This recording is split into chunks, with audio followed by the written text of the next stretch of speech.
Welcome to Mastermind of GK. एक बार फिर से आप लोग का स्वागत है मास्टरमाइंड ऑफ जीके में। आज इस वीडियो में जीके जीएस का 100 प्रश्न देखेंगे, जिसमें आपका 25 प्रश्न है जो करंट अफेयर से है। और ये प्रैक्टिस सेट फ्रेंड्स आपका बिहार पुलिस फायरमैन के साथ साथ बिहार दरोगा का जो पीटी एग्जाम होने वाला है उसके लिए काफ़ी महत्वपूर्ण है।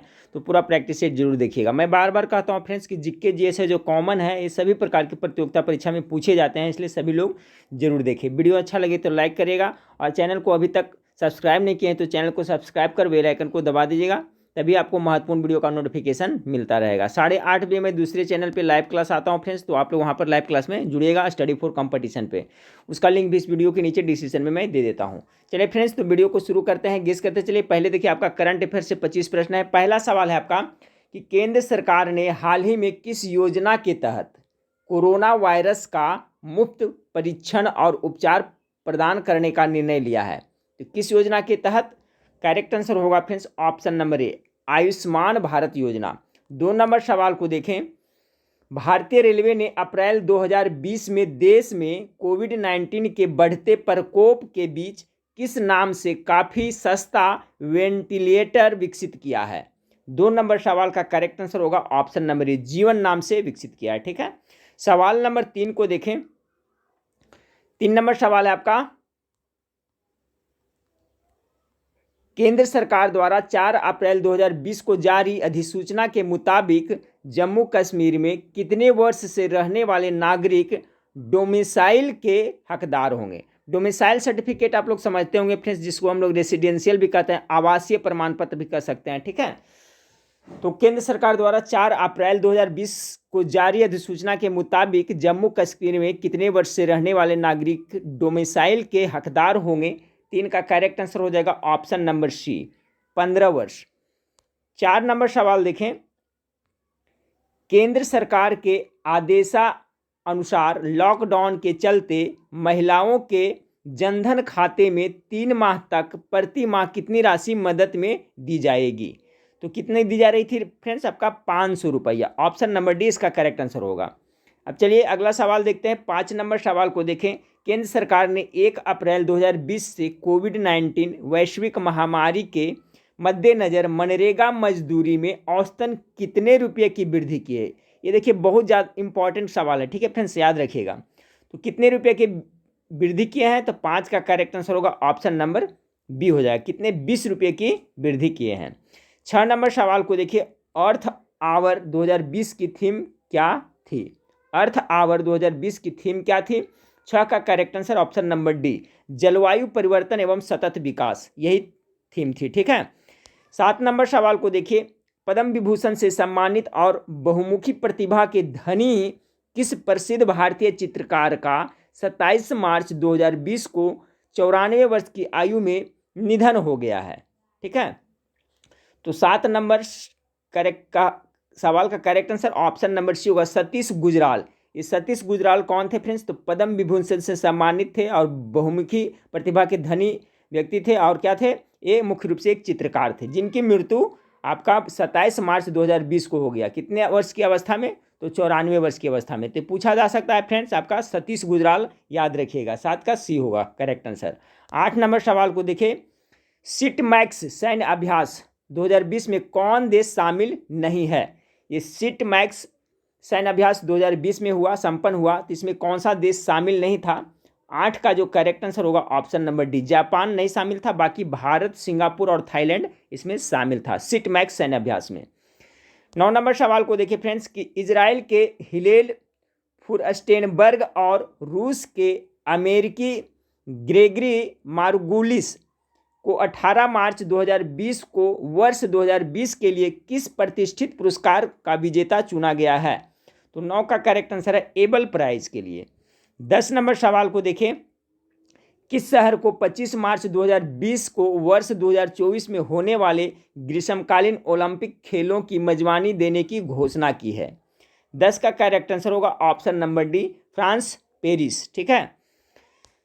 11 नंबर सवाल को देखिए। वार्षिक संयुक्त नौसैनिक अभ्यास सहयोग कैजिन, कौन सा? सहयोग कैजिन में कौन से 2 देश भाग लेंगे? तो ये वार्षिक संयुक्त नौसैनिक अभ्यास है, जिसका नाम क्या है? सहयोग कैजिन। इसमें कौन 2 देश भाग लेंगे? 11 का करेक्ट आंसर सी होगा, जापान और भारत। 12 नंबर सवाल को देखिए, राष्ट्रीय स्वास्थ्य मिशन के अनुसार किस राज्य में नवजात शिशु मृत्यु दर में एक अप्रत्याशित वृद्धि दर्ज की गई है? राष्ट्रीय स्वास्थ्य मिशन के अनुसार से कौन से राज्य में नवजात शिशुओं की मृत्यु दर में बहुत ज़्यादा अप्रत्याशित वृद्धि हुई है? तो 12 का करेक्ट आंसर होगा option number A, Madhya Pradesh में। 13 नंबर सवाल को देखें, किस देश के राष्ट्रपति के रूप में अशरफ गनी ने दूसरा कार्यकाल हासिल किया है? अशरफ गनी।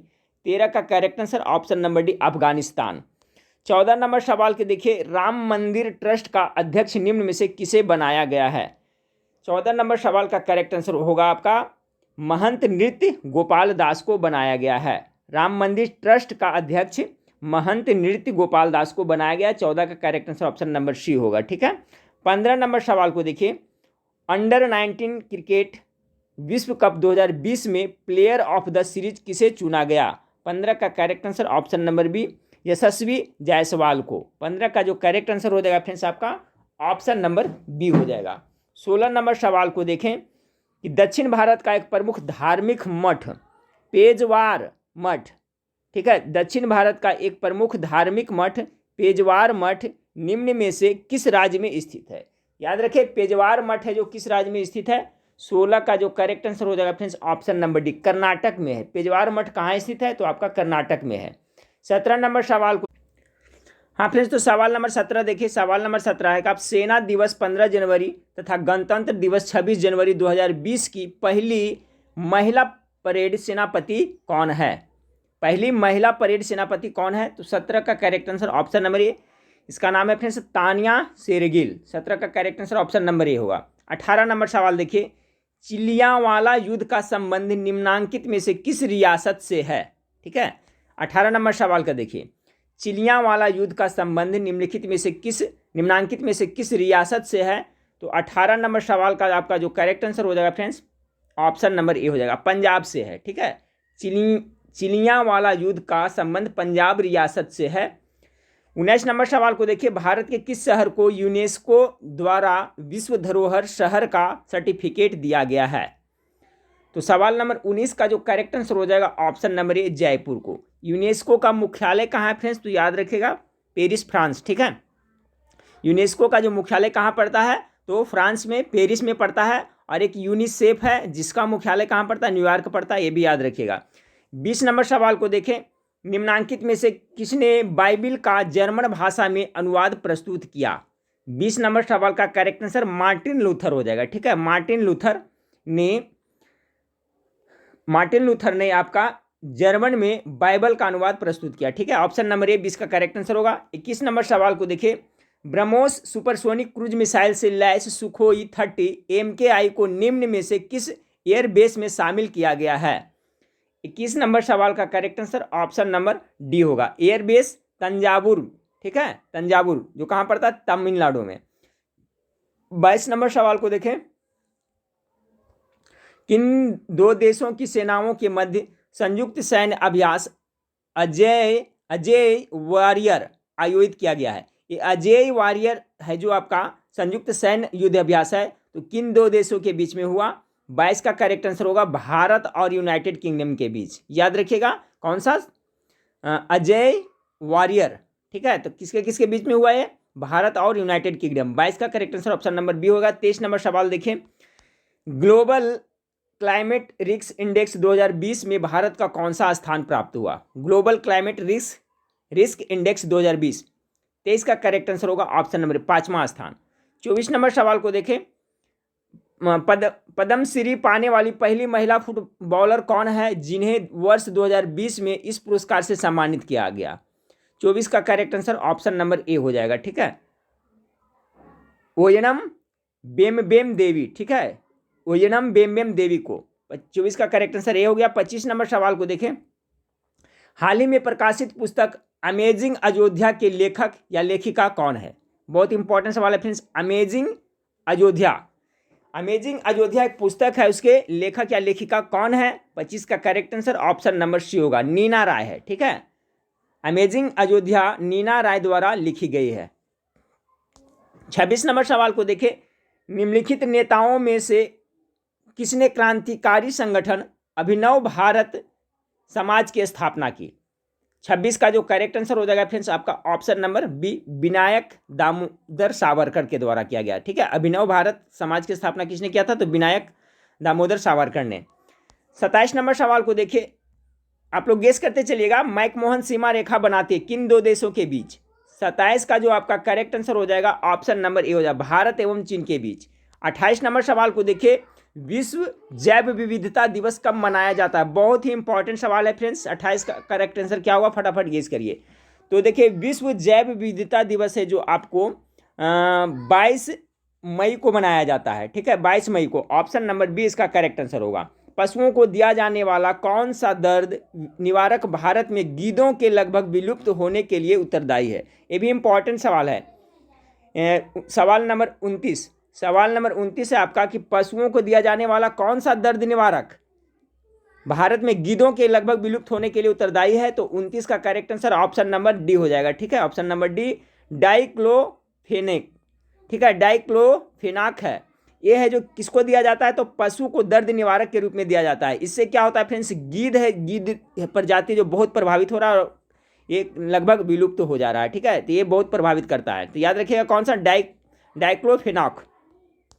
30 नंबर सवाल को देखिए, निम्नलिखित विद्युत चुम्बकीय विकिरण में से किसकी ऊर्जा अधिकतम होती है? 30 का करेक्ट आंसर क्या होगा? निम्नलिखित विद्युत चुम्बकीय विकिरणों में किसकी ऊर्जा अधिकतम होती है? ऊर्जा की बात करें ना, तो 30 का करेक्ट आंसर हो जाएगा friends option number D, x किरणें की। एक्स किरणें की विद्युत चुम्बकीय विकिरणों में दिए गए विकल्पों में से सबसे अधिकतम होता है। जो विकल्प 4 आपका दिया हुआ है, दृश्य प्रकाश, पारा बैगनी, आवरक्त, ये सभी में सबसे ज्यादा किसका होता है? तो एक्स किरणें में होता है। ठीक है, तो यहाँ सबसे अधिक नहीं पूछा जा रहा है फ्रेंड्स, पूछा, ध्यान दीजिएगा कि निम्नलिखित विद्युत चुम्बकीय विकिरणों में जो 3 आपका 4 दिया हुआ है, ये 3 में से सबसे अधिक किसका होता है? तो एक्स किरणें की होती है। 31 नंबर सवाल को देखिए, और एक्स किरणें की खोज किसने किया था फ्रेंड्स? ये भी सवाल कभी कभी पूछा जाता था, याद रखिएगा। एक्स किरणें का खोज किसने किया था? तो रोएंटजन ने किया था एक्स किरणें की खोज, याद रखिएगा। 31 नंबर सवाल को देखिए, निम्नलिखित शैलकर्मों में से कौन भारत का 90% से अधिक कोयला प्रदान करता है?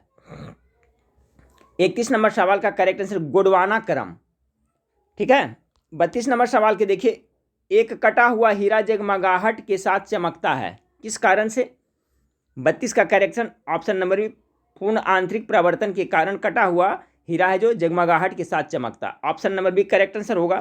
33 नंबर सवाल को देखिए, विक्रमशिला विश्वविद्यालय का संस्थापक कौन था? फटाफट गेस करते चलिएगा फ्रेंड्स। 33 का क्या आंसर होगा राइट आंसर? तो विक्रमशिला विश्वविद्यालय का संस्थापक धर्मपाल था। 33 का सी। 34 नंबर सवाल है, भारतीय पर्यटन के स्वर्ण त्रिभुज में सम्मिलित शहर कौन है? भारतीय पर्यटन के स्वर्ण त्रिभुज में सम्मिलित शहर कौन सा है? तो 34 का करेक्ट आंसर हो जाएगा फ्रेंड्स आगरा, दिल्ली तथा जयपुर। 34 का ए हो जाएगा। 35 नंबर सवाल को देखिए, बिग बैंग सिद्धांत निम्नलिखित के उद्भव की व्याख्या करता है। ये भी क्वेश्चन बार बार रिपीट होता है कि बिग बैंग सिद्धांत किससे संबंधित है? ब्रह्मांड से संबंधित है। ऑप्शन नंबर सी इसका करेक्ट आंसर होगा 35 का। 36 राष्ट्रीय डेयरी अनुसंधान संस्थान कहाँ स्थित है? तो 36 का जो राइट आंसर हो जाएगा फ्रेंड्स आपका क्या हो जाएगा, गेस करिए। तो ऑप्शन नंबर ए इसका करेक्ट आंसर होगा, राष्ट्रीय डेयरी अनुसंधान संस्थान स्थापित है करनाल में। 37 नंबर सवाल, आंतरिक सुरक्षा अकादमी कहाँ स्थित है? 37 का जो करेक्ट आंसर हो जाएगा आपका, गेस करें। तो आंतरिक सुरक्षा अकादमी है जो आपका ऑप्शन नंबर ए इसका करेक्ट आंसर होगा, माउंट आबू में स्थित है। ठीक है, ऑप्शन नंबर ए इसका करेक्ट आंसर हो जाएगा। आंतरिक सुरक्षा अकादमी कहाँ स्थित है? तो ये आपका माउंट आबू में अवस्थित है। माउंट आबू कहाँ पड़ता है? तो राजस्थान में पड़ता है, ये भी याद रखिएगा। 38 का करेक्ट आंसर क्या होगा, देखें। लखनऊ में 1857 के स्वतंत्रता संग्राम का नेतृत्व किसने किया था? लखनऊ से किसने किया था? तो 38 का करेक्ट आंसर होगा, हजरत महल ने आपका लखनऊ से किया था। 38 का सी हो जाएगा। 39 नंबर सवाल आपका देखिए, सुमेलित करने के लिए दिया हुआ है।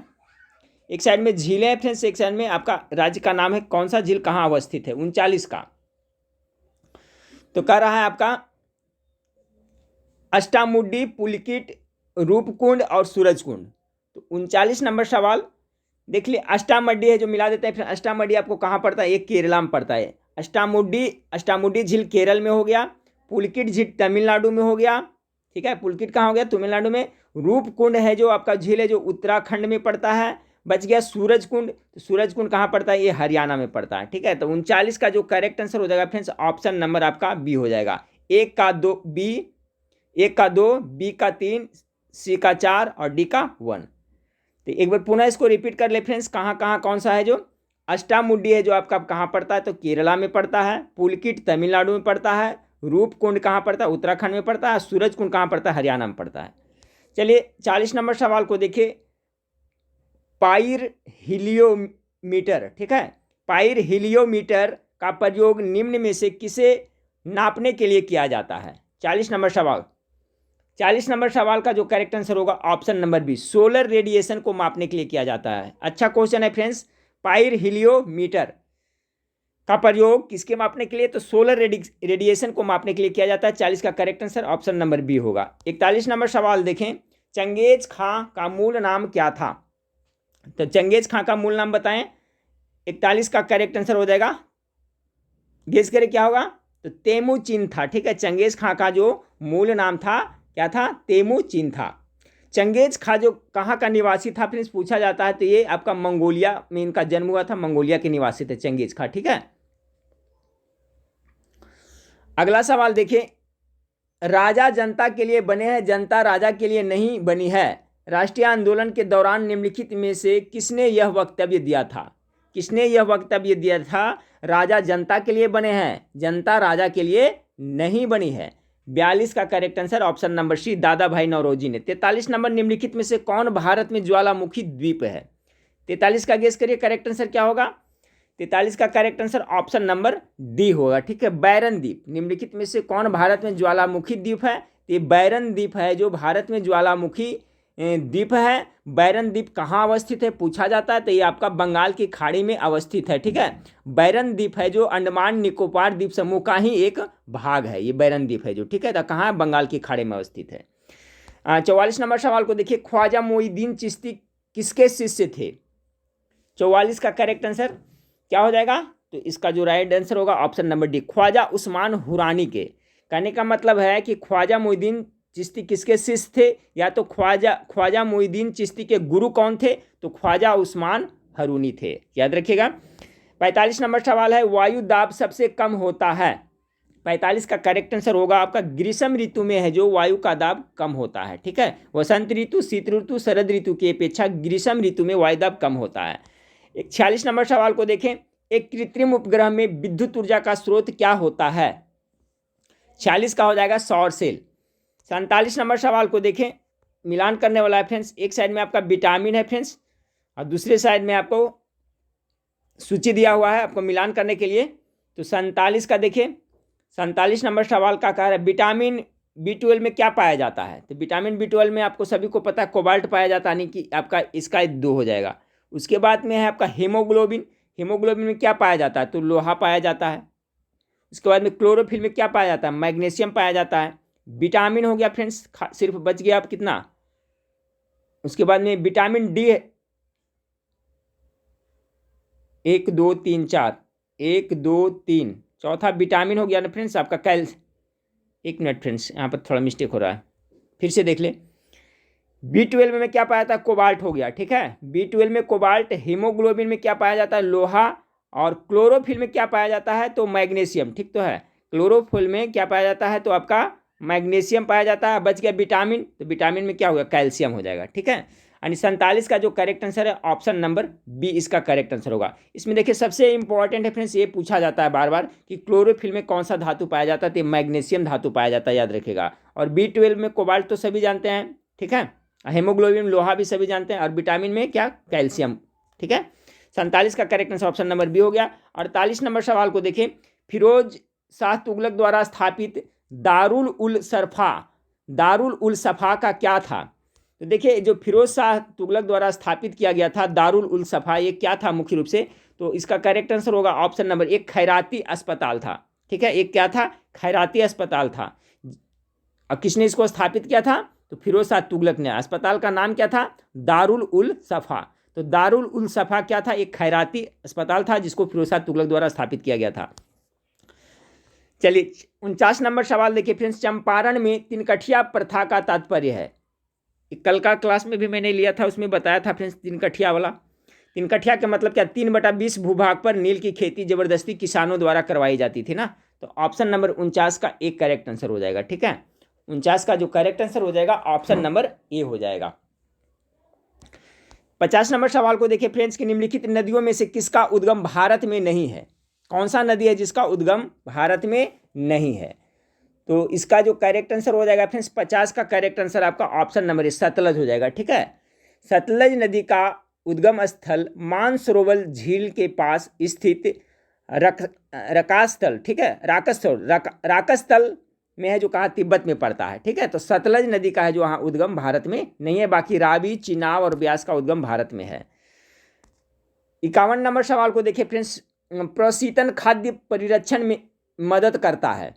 51 का करेक्ट आंसर ऑप्शन नंबर जैव रासायनिक अभिक्रियाओं की दर कम कर करके। ठीक है, प्रशीतन है जो खाद्य को परिरक्षण में मदद किस तरह से करता है, तो वो क्या करता है, जैव रासायनिक अभिक्रियाओं की दर को कम कर करके।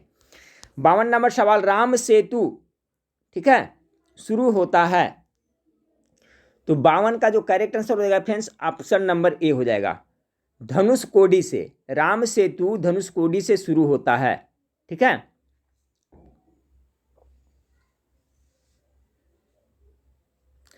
देखिए फ्रेंड्स इसके बारे में, राम सेतु आपका है एडम्स ब्रिज, एक तरह से क्या कह सकते हैं, सेतु मतलब पुल होता है ना।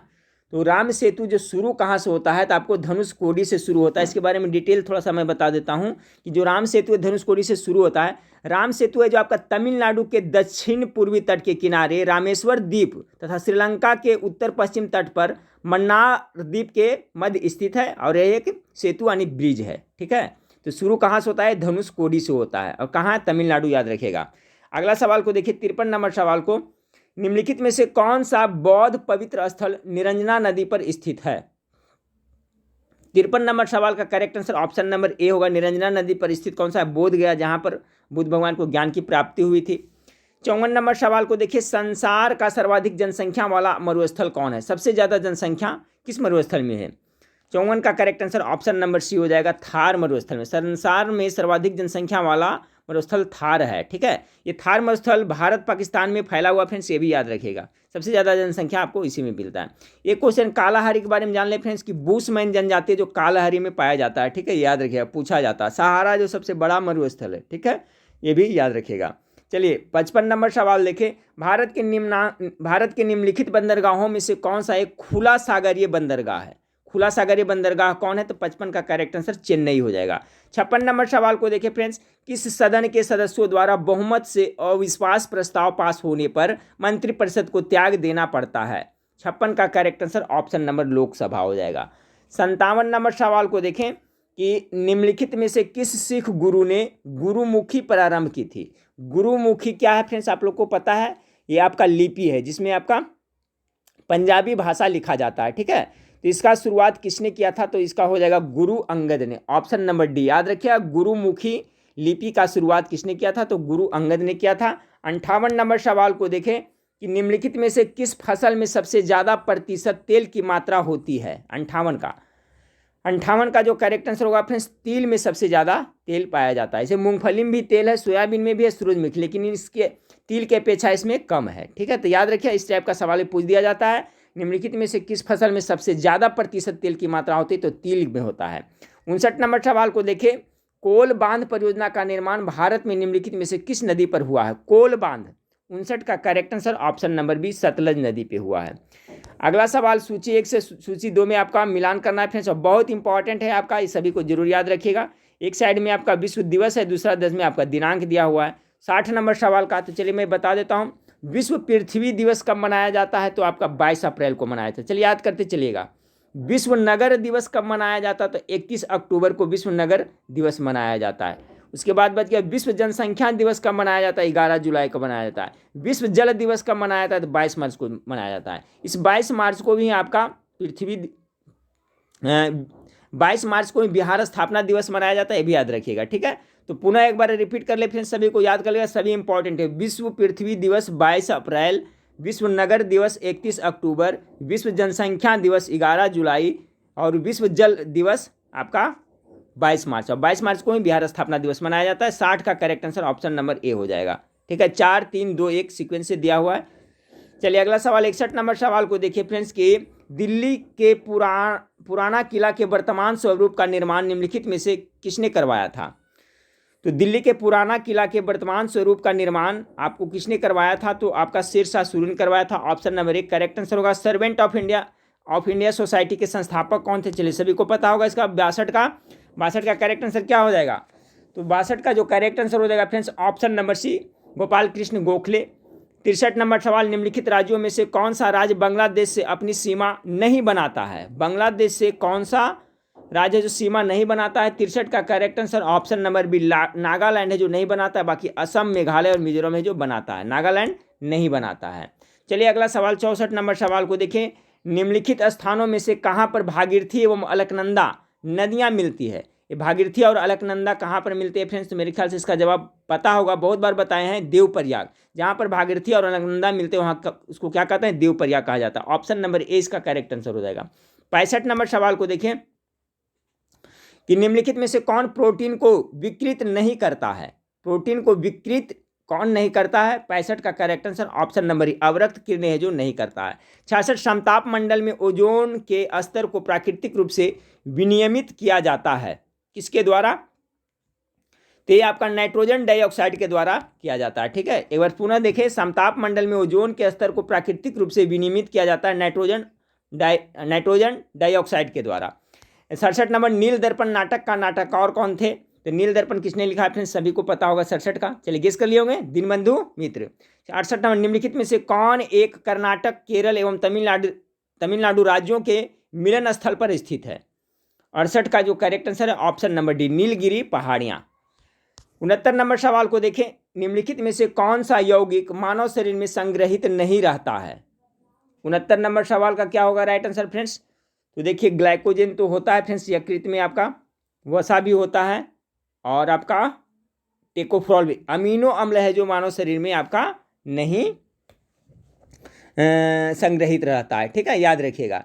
अमीनो अम्ल का निर्माण जानते हैं, आपका 20 प्रकार के प्रोटीन से बने हो भाग लेते हैं। ठीक है, अमीनो अम्ल किससे बनता है? तो 20 प्रकार के आपका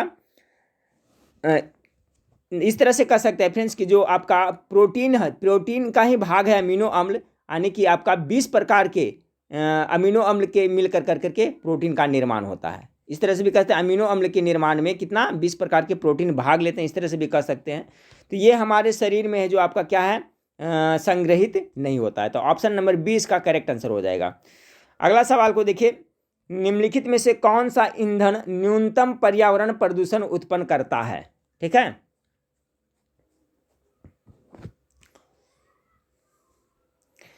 सत्तर नंबर सवाल निम्नलिखित में से कौन सा ईंधन न्यूनतम पर्यावरण प्रदूषित करता है फ्रेंड्स? तो 70 का आप लोग सोच लिए होंगे, मेरे ख्याल से हाइड्रोजन है जो न्यूनतम आपका पर्यावरण प्रदूषण उत्पन्न करता है। सबसे कम है जो पर्यावरण प्रदूषण कौन करता है? तो हाइड्रोजन। अगला सवाल को देखें। जहांगीर कालीन निम्नलिखित में से किस एक चित्रकार को नादिर उल उस्र की उपाधि प्रदान की गई थी? जहांगीर कालीन यानी जहांगीर के शासनकाल में वो चित्रकार था जिसको नादिर उल उस्र की उपाधि दी गई थी। तो 71 का करेक्ट आंसर हो जाएगा मंसूर। ठीक है, मंसूर एक बहुत बड़े चित्रकार थे जो जहांगीर के समकालीन थे, उन्हीं को नादिर उल उस्र की उपाधि दी गई थी। 72 नंबर सवाल को देखिए। भारत की निम्नलिखित मिट्टियों में से कपास की खेती के लिए कौन सी सर्वाधिक उपयुक्त है? तो उसे कौन सा मिट्टी हो जाएगी फ्रेंड्स? काली मिट्टी। काली मिट्टी को और क्या कहा जाता है फ्रेंड्स? तो रेगुर मिट्टी भी कहा जाता है ना। तो इसका करेक्ट आंसर क्या होगा? Option number A. देखिए इस तरह से पूछा है, काली मिट्टी को ही रेगुर मिट्टी कहा जाता है, तो ध्यान रखिएगा काली मिट्टी रहेगा कहीं पे रेगुर मिट्टी, तो कंफ्यूज नहीं होना है फ्रेंड्स। ऑप्शन नंबर ए इसका करेक्ट आंसर होगा। भारत में सबसे ज़्यादा मिट्टी पाया जाता है जो जलोढ़ मिट्टी पाया जाता है, याद रखिएगा। कपास की खेती के लिए रेगुर मिट्टी या काली मिट्टी उपयुक्त है। भारत के निम्नांकित राज्यों में से किस एक में लिंगानुपात 2011 जनगणना के अनुसार राष्ट्रीय औसत से अधिक है? 73 का correct answer option number A हो जाएगा फ्रेंड्स। 73 का आपका option number A Jharkhand. Bharat के झारखंड राज्य में लिंगानुपात 2011 के जनगणना के अनुसार राष्ट्रीय औसत से आपका अधिक है। ऑप्शन नंबर ए इसका करेक्ट आंसर होगा, झारखंड। 74 नंबर सवाल है आपका। इबोला वायरस जिसे हाल ही में संयुक्त राष्ट्र द्वारा संक्रामित घोषित किया गया है का नाम इबोला नदी के नाम पर रखा गया है। यह इबोला नदी स्थित है। चलिए अच्छा क्वेश्चन है फ्रेंड्स। देखिए इबोला एक नदी है, इसी पे इबोला वायरस का नाम रखा गया था। कहाँ पड़ता है? 74 का करेक्ट आंसर हो जाएगा Ebola, option number B, Africa में पड़ता है। ठीक है, इबोला नदी कहाँ स्थित है? तो आपका अफ्रीका में स्थित है, याद रखिएगा। 75 नंबर सवाल को देखिए, शराब पर उत्पादन कर लगाया जाता है किसके द्वारा? 75 का हो जाएगा राज्य सरकार के द्वारा लगाया जाता है। बिहार में तो आपका बंद है फ्रेंड्स शराब, तो शराब पर इसे उत्पादन कर लगाया जाता है जो राज्य सरकार के द्वारा लगाया जाता है। 76 कार्बन की मात्रा अधिकतम होती है कौन सा लोहा में? 76 का जो करेक्ट आंसर होगा ऑप्शन के हिसाब से फ्रेंड्स आपका ढलवा लोहे में। ठीक है, ढलवा लोहे में कार्बन की मात्रा अधिकतम होती है, पिटवा लोहे में कम होती है। ऑप्शन नंबर ए इसका करेक्ट आंसर होगा। अब 77 नंबर सवाल को देखिए, बीएमडी परीक्षण किया जाता है किसके लिए? 77 का राइट आंसर क्या होगा? 77 का जो करेक्ट आंसर होगा फ्रेंड्स आपका ऑप्शन नंबर बी हो जाएगा, अस्थिर रंध्रता हेतु। ठीक है, किसके लिए? अस्थिर रंध्रता हेतु आपका बीएमडी परीक्षण किया जाता है। और बीएमडी का अगर फुल फॉर्म देखा जाए फ्रेंड्स तो इसका होता है बोन मिनरल डेंसिटी। ठीक है, बोन मिनरल डेंसिटी, ये आपका हड्डी से संबंधित एक प्रकार का जांच है फ्रेंड्स। तो याद रखिएगा, अस्थिर मतलब क्या होता है? हड्डी होता है। तो देखिए बीएमडी परीक्षण किया जाता है आपका अस्थिर रंध्रता हेतु, याद करिएगा, इंपॉर्टेंट है। बोन मिनरल डेंसिटी बीएमडी का फुल फॉर्म होता है। चलिए 78 नंबर सवाल को देखिए। 78 नंबर सवाल आपका 2-4 यहाँ मैथ का है फ्रेंड्स। तो देखिए इसको मैं बता देता हूँ, सोल्व तो इस पर नहीं करने में बनता है, लंबा जाएगा। तो इसका आंसर मैं बता देता हूँ, आप लोग देख लीजिए। 78 का करेक्ट आंसर होगा आपका ऑप्शन नंबर सी हो जाएगा, 34 आएगा। ठीक है, 78 का correct answer option number C है कि 54 को 2 हिस्से में इस तरह बांटना है कि 10 गुना पहला हिस्सा और 22 गुना दूसरा हिस्सा मिलाकर 780 हो जाए। तो पॉज करके इसको आप बना सकते हैं। 79 का आपका जो राइट आंसर आएगा और इसका भी ऑप्शन नंबर सी आएगा। 80 नंबर सवाल का जो करेक्ट आंसर आएगा फ्रेंड्स आपका ऑप्शन नंबर ए आएगा। ठीक है, 81 नंबर सवाल आपका आंसर आएगा, 81 का जो करेक्ट आंसर आएगा ऑप्शन नंबर आपका बी आएगा। ठीक है, चलिए 82 नंबर सवाल का आपका जो करेक्ट आंसर आएगा फ्रेंड्स ऑप्शन नंबर आपका बी आएगा। अब चलिए जीके जीएस देखते हैं कि सेवा कर के संदर्भ में निम्नलिखित कथनों पर विचार करें। 83 का, यह प्रत्यक्ष कर है, यह अप्रत्यक्ष कर है, यह 1994-95 की अवधि में लागू किया गया था। तो 83 का जो करेक्ट आंसर है friends option number B correct होगा। ठीक है, यह अप्रत्यक्ष कर है, यह प्रत्यक्ष कर है, सॉरी, इसका correct answer option number B होगा 2 और 3। यह सेवा कर है जो प्रत्यक्ष कर है, और यह है जो 1994-95 की अवधि में लागू किया गया था। तो सेवा कर के बारे में आप ये याद रखिएगा कि यह एक कैसा कर है, तो आपका प्रत्यक्ष कर है और इसका लागू किया गया था कब? 94-95 की अवधि में यह लागू किया गया था। ऑप्शन नंबर 20 का करेक्ट आंसर होगा। 84 नंबर सवाल को देखिए, रिजर्व बैंक गवर्नर के अनुसार निम्नांकित कारकों में से कौन रुपये के विनिमय मूल्य को निर्धारित करते हैं? चलिए कूट दिया हुआ यहाँ पर, उच्च मुद्रास्फीति दर, उच्च राजकोषीय घाटा, ऊंची कच्चे तेल की कीमत। 84 का जो करेक्ट आंसर हो जाएगा फ्रेंड्स ऑप्शन नंबर आपका ए हो जाएगा। ठीक है, उपयुक्त तीनों कारक। एक बार पुनः देख लें, कह रहा है कि रिजर्व बैंक गवर्नर के अनुसार निम्नलिखित कारकों में से कौन रुपये के विनिमय मूल्य को निर्धारित करता है? यानी रुपये के विनिमय मूल्य को निर्धारित कौन करता है? तो उच्च मुद्रास्फीति दर भी करता है, उच्च राजकोषीय घाटा भी करता है, और ऊंची कच्चे तेल की कीमत, ये तीनों है जो निर्धारित करता है। ऑप्शन नंबर इसका करेक्ट ऑप्शन नंबर ए हो जाएगा 84 का। 85 नंबर सवाल को देखें कि अंगुलियों के निशानों के बहुरंगीय सतह पर उभारने हेतु निम्न में से क्या प्रयुक्त होता है? 85 का correct answer option number D होगा, फ्लोरोसेंट पाउडर प्रयोग किया जाता है। ये भी अच्छा सवाल है। अंगुलियों के निशानों को बहुरंगीय स्तर पर उभारने हेतु क्या प्रयुक्त होता है? तो फ्लोरोसेंट पाउडर का प्रयोग किया जाता है, फ्लोरोसेंट पाउडर का। 85 का correct answer option number D होगा। चलिए 86 नंबर सवाल को देखिए, कच्छ की खाड़ी में स्थित कांडला निम्न में से किसके लिए प्रसिद्ध है? कांडला आप नाम सुने होंगे फ्रेंड्स, कांडला बंदरगाह भी है, तो किस लिए प्रसिद्ध है? 86 का करेक्ट आंसर हो जाएगा फ्रेंड्स आपका ऑप्शन नंबर सी हो जाएगा, निर्यात प्रसंस्करण क्षेत्र के लिए। ठीक है, 87 नंबर सवाल आपका है कि भारत का औद्योगिक वित्त निगम किस रूप में कार्य करता है? भारत का जो औद्योगिक वित्त निगम है वो किस रूप में कार्य करता है? तो 87 का जो आपका करेक्ट आंसर होगा ऑप्शन नंबर बी हो जाएगा। ठीक है, क्या? एक विकास बैंक के रूप में वित्त निगम कार्य करता है। 88 नंबर सवाल देखिए, निम्नलिखित में से विद्युत का सबसे अच्छा चालक कौन सा है? चलिए बताइए, चांदी हो जाएगा इसका करेक्ट आंसर ना, option number C correct answer है। अगला सवाल है फ्रेंड्स, खाली स्थान में आपका भरना। एक ऐसा सवाल है जो प्रश्नकाल में पूछा जाता है जब सदस्य को सदन में मौखिक उत्तर की आवश्यकता होती है और इस परिणाम स्वरूप जिस पर पूरक प्रश्न पूछे जा सकते हैं। तो यहाँ पर कौन सा प्रश्न पूछे जाते हैं? 89 का तय होगा तारांकित प्रश्न। ठीक है, तारांकित प्रश्न एक ऐसा सवाल है, इसी का परिभाषा है, देखिए एक तरह से तारांकित प्रश्न एक ऐसा सवाल है जो प्रश्न काल में पूछा जाता है जब सदस्य को सदन में मौखिक उत्तर की आवश्यकता होती है और इसके परिणाम स्वरूप जिस पर पूरक प्रश्न पूछे जा सकते हैं। तो करेक्ट आंसर तारांकित प्रश्न हो जाएगा। 90 नंबर सवाल को देखिए फ्रेंड्स, कि संसद और राज्य विधान मंडलों के चुनाव के संबंध में चुनाव याचिका के सामने दायर की जाती है। संसद और राज्य विधान मंडलों के चुनाव के संबंध में जो चुनाव याचिका है कहाँ दायर की जाती है? तो आपका निर्वाचन आयोग के सामने दायर की जाती है। ऑप्शन नंबर ए 90 का करेक्ट आंसर हो जाएगा। अब 91 नंबर सवाल को देखें। 91 नंबर सवाल आपका है फ्रेंड्स, कि किसी राज्य विधान परिषद को बनाने या समाप्त करने के लिए राज्य विधानसभा को एक प्रस्ताव पारित करना होगा जिसे निम्न द्वारा समर्थित होना चाहिए। किसके द्वारा? सदन की बहुमत संख्या से या सदन में उपस्थित और मतदान करने वाले सदस्यों का 2/3 बहुमत से। 91 का करेक्ट आंसर हो जाएगा फ्रेंड्स, दोनों हो जाएगा। ऑप्शन नंबर 1 करेक्ट आंसर हो जाएगा। एक बार पुनः से क्वेश्चन को देखिए। इस टाइप का सवाल आजकल पूछा जा रहा है कि किसी राज्य विधान परिषद को बनाने या समाप्त करने के लिए राज्य विधानसभा को एक प्रस्ताव पारित करना होगा जिसे निम्न द्वारा समर्थित होना चाहिए। तो सदन की बहुमत संख्या से भी होना चाहिए फ्रेंड्स, समर्थित होना चाहिए, और सदन में उपस्थित और मतदान करने वाले सदस्यों का कितना? 2/3 बहुमत से होना चाहिए, यानी दोनों इसका सही है। चलिए अगला सवाल को देखिए। 92 नंबर सवाल, निम्नलिखित में से किसका भारत के मूल संविधान में राज्य के नीति एक निदेशक सिद्धांत के रूप में उल्लेख नहीं किया गया है? निम्नलिखित में से किसका भारत के मूल संविधान में राज्य की नीति एक निदेशक सिद्धांत के रूप में उल्लेख नहीं किया गया है? तो 92 का correct answer option number C हो जाएगा।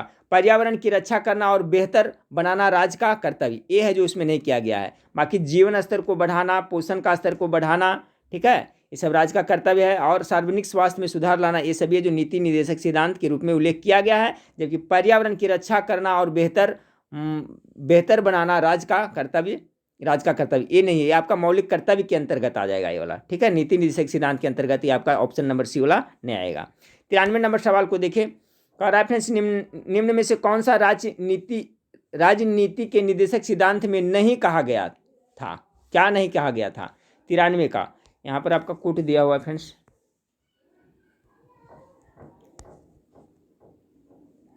तो 93 का जो करेक्ट आंसर हो जाएगा ऑप्शन नंबर बी। कह रहा है निम्न में से कौन सा राजनीति के निदेशक सिद्धांत में नहीं कहा गया था? तो ऑप्शन शिक्षा का अधिकार, इसके बारे में नहीं कहा गया था। बाकी ग्राम पंचायतों का संगठन कहा गया था। 94 नंबर सवाल को देखें।